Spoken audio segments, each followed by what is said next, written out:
Kung minsan na ito sir, hindi po nagawasan ng kapos talaga. Kaya napagsikap sa akin, kahit pamasahe lang mama, ayos lang, kahit wala na akong baon, basta may baon kaming kanin. Gawin din po yung aking high school dyan ay sa kinabigan. Kahit daw walang baon, basta makapasok sila may pamasahe, may kanin, ayos na po. Natagpuan namin ang batang si Angelica.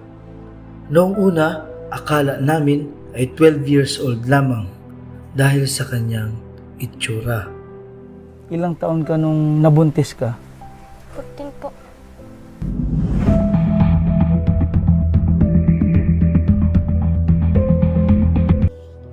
Sa murang edad na 14 ay maagang nabuntis. Ang masaklap ay iniwan siya ng kanyang asawa. Narito po ang kwento ng buhay ng batang si Angelica. May asawa ka ba? Nasaan ang asawa mo?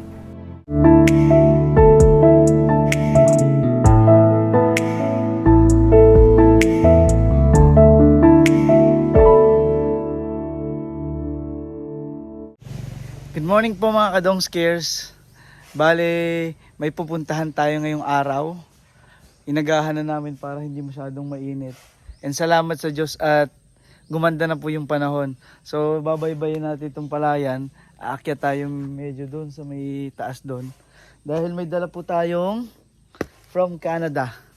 So samahan nyo kami ngayon. At adalhin namin ito ni Sir Christian. Medyo mabigat siya kaya tulong na lang kami. Ayan yung palayan. Lalaki ng tanim din oh. Lalaki ng tanim oh. Oh. Pero ito nung dumadaan kami dito, pag malakas ang ulan, bumabaha talaga to. Mga hanggang tuhod.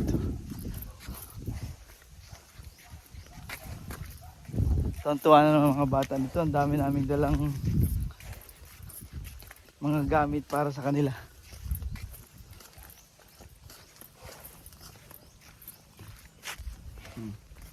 May isda oh. Oh, may isda. May mga isda dito sa palayan. Buti na lang ho, uminit. Kasi kung hindi mainit, ay madulas, maputik. Maputik kasi yung paakyat dito. Wait lang. Nasisira yung ating ano. Ito oh. Hindi tayo nagpahinga, mabibigay yung ating hawakan. Hindi ba nasisira yung sa'yo dyan, sir? Nababanat din. Ay, di pahinga tayo. Para ulit. Mabigat kasi ito. Madaming laman. Salamat sa ating mga sponsors and ating mga nagpapaaral sa ating mga scholar. Dito tayo kay Angelica. Pakit tayo dito eh. Pahinga muna tayo dito sa may puno. Kasi sira na yung kahon. Pakit tayo doon. Salamat talaga sa Diyos at hindi umulan. Kaya ngayon lang ulit kami nakaakyat po. Sarap ng hangin.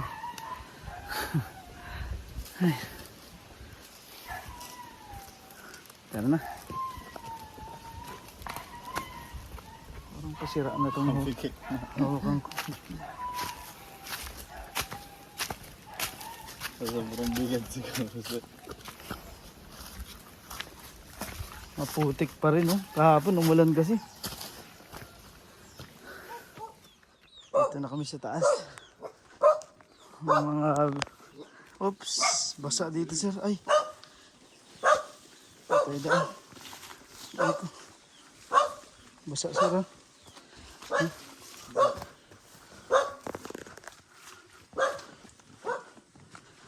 Ayan, tigil muna tayo dito. Pasukin pa namin ito. Para pa makarating sa bahay ni Angelica. Medyo mabigat kasi ito. Daming laman. Ngayon lang ulit kami nakapunta dito. Nandito ho kaya sila? Sina pamilya po? Lumabas po yung nanay. Angelica naman po napasok. Oo, Friday kasi ngayon may pasok. So may yung ibang bata siguro andyan ano. Salamat po. Papasok na kami dito.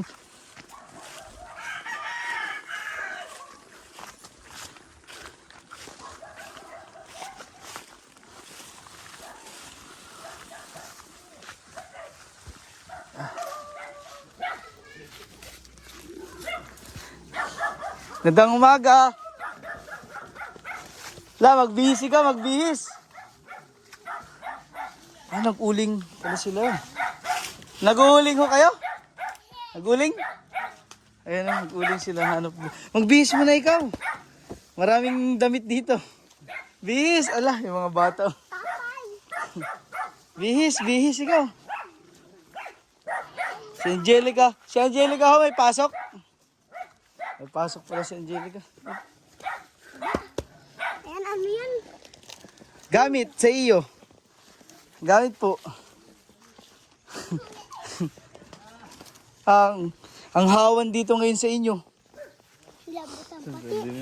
Dito. May rambutan na? Oo. Yan, patong natin dito. May bunga pa. May bunga yan. Ako. Walang damit ang mga baby. Sobrang init ho kayo dito sa probinsya.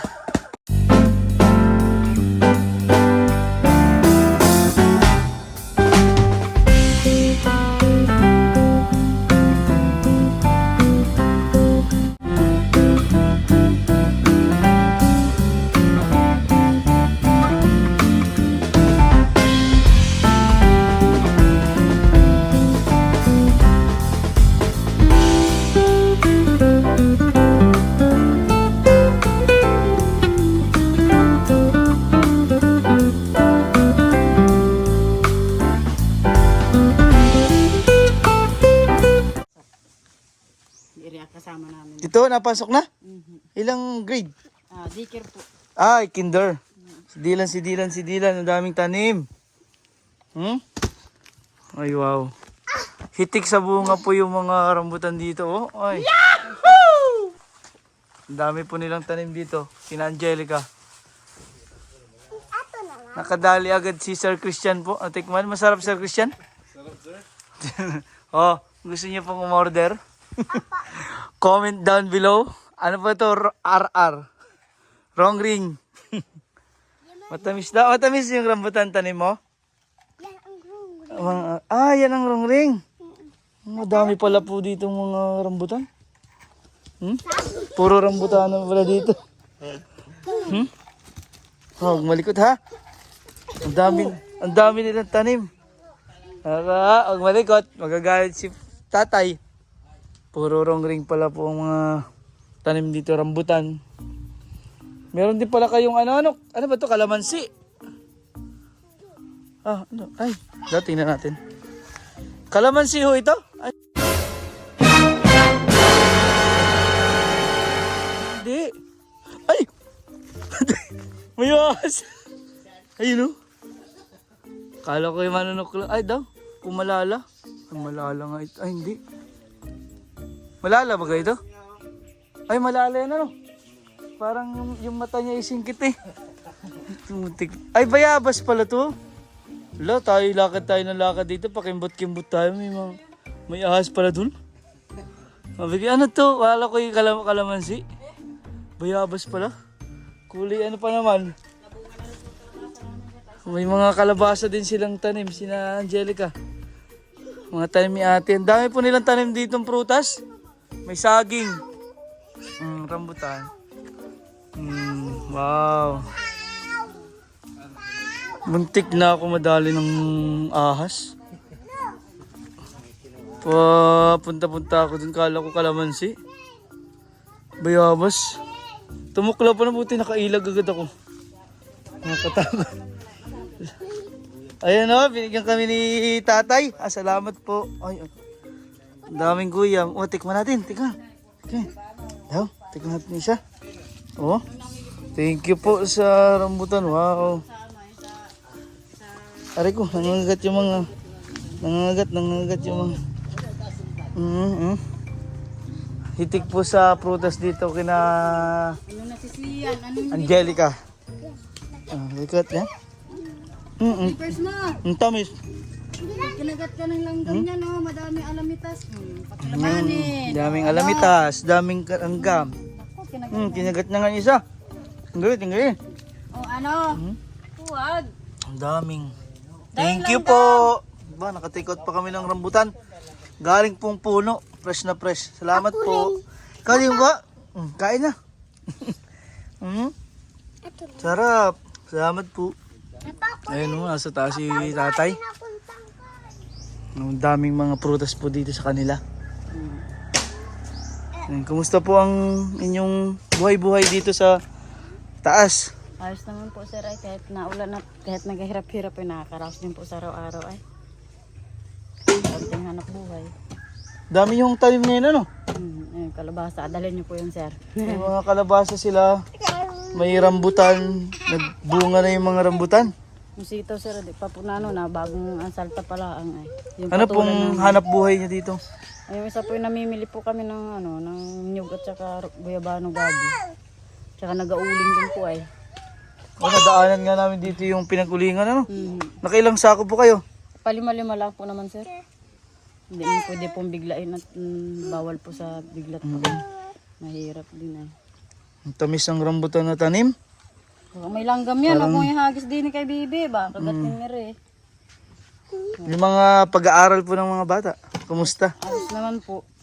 Na napagbaon ko na po sa para hindi na mauwi. At mainit, nakabaabutan ng ulan. Ulanin po man din ngayon. Oo, ngayon lang kami ulit nakaakyat. Dahil nasa masama ang panahon. Hindi, napagbaon ko na po sila ng kanin para hindi na mauwi. Kit ni baby! Ano po pangalan ni baby? Oh? Tan. Si Ethan, baby Ethan. Karaos din ay araw-araw baon ay. Tinda-tinda sa hapon. Minsan na ilang araw din po tumal gawa nung nag-aulan. Ay, wag may dikit-dinit baka may langgam. Si Angelica ho. Anong oras na pasok sa school? Layo pa naman dito Alas ano? 6 po ay naalis na din eh. 6 ng umaga. Tapos ang uwi ay alas 2. Kasi ko bahay school lang talaga. Ay natawagan ko pag hindi pa. Kasi ko saan ka? Mama, mamaya pa alas 12. Katulad kahapon daw. Mama, nag-quiz kami. Mamaya ka matawag. O, may tinext ko lang. Ay mama, nandito ako sa baba. Lagi ka na lang nakabantay. Ay langan. Pag hindi nakakabantay sa iyo, ay baka kung saan ka pa pumunta sa. Nauwi naman agad si Angelica. Nauwi po siya. Nandito din po si Dylan. At saka pa yung oras Baby may ni naman Angelica. kay Dylan. Dylan. Lagyan ka dito yan. Saka buti naman pag ganyan. Bahay lang. Tuloy-tuloy ang pasok ni Angelica ho. Diretso-diretso. Alam kang next week po ata wala silang pasok. Pang 5 days. At kasi ngayon ang college ang walang pasok. Next week sila naman senior high. Saka maganda at mabuhos mo yung oras mo para kay Dylan. Kasi dito rin naman na iiwan si Dylan kina nanay. Ay kasi maganda at sa isang linggo kami mamimili, may bantay. Mamimili kayo ng pangtinda? Opo. Sa pambiyahe ngayong Martes po. Ay magtamang-tama, may bantay si Dylan. Dami pa. Daming pa uwi sa amin ng mga rambutan ho. Ang dami rambutan dito. Salamat ate sa inyo ano. Ngayong taon lang po naman siya, sasunod ulit. Tuloy-tuloy ang pag-aaral ni Angelica para sa kinabukasan. Salamat din po sa mga Nagasikap po. tumutulong sa amin. Nagpasalamat din po kahit kay Miss Betty at natulungan si Ninong sa lahat ng allowance. Kung minsan ay hindi po naiwasan ng kapos talaga. Kaya napagsikap sa akin kahit pamasahe lang mama, ayos lang kahit wala na akong baon. Basta may baon kaming kanin. Gawin din po yung aking high school dyan ay sa kinabigan. Kahit daw walang baon, basta makapasok sila may pamasahe, may kanin, ayos na. Salamat po sa lahat ng tumutulong sa amin. Salamat din po kay tatay at kay nanay. Ang sarap ng mga rambutan. Galing kay Ethan Ano po? at kay Zian. Sabi ko, sikapin mo ninyo at may natulong pa sa iyo ninyo. Sikapin daw niyo, gusto daw niyo makapasok. Tapos sa pag-aaral. Salamat po. God bless po sa lahat ng tumutulong sa ating mga kababayan. Kami po ang ginagawa niyong tulay para po makatulong sa mga kababayan natin. Yan. Oh, malikot baby. Salamat po. God bless po.